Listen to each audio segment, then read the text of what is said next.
Hello everyone and welcome to our YouTube channel. Today in this quick tutorial, I will walk you through how to check country of any Instagram account. So let's dive in. Here, start by opening your Instagram app in your phone and ensure that your account has already been logged in.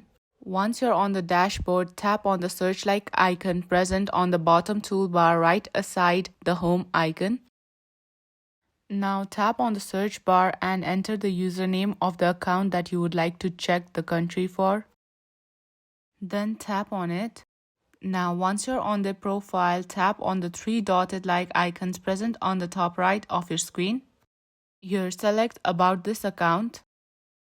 And that's it. As you can see, the account has been based in United States.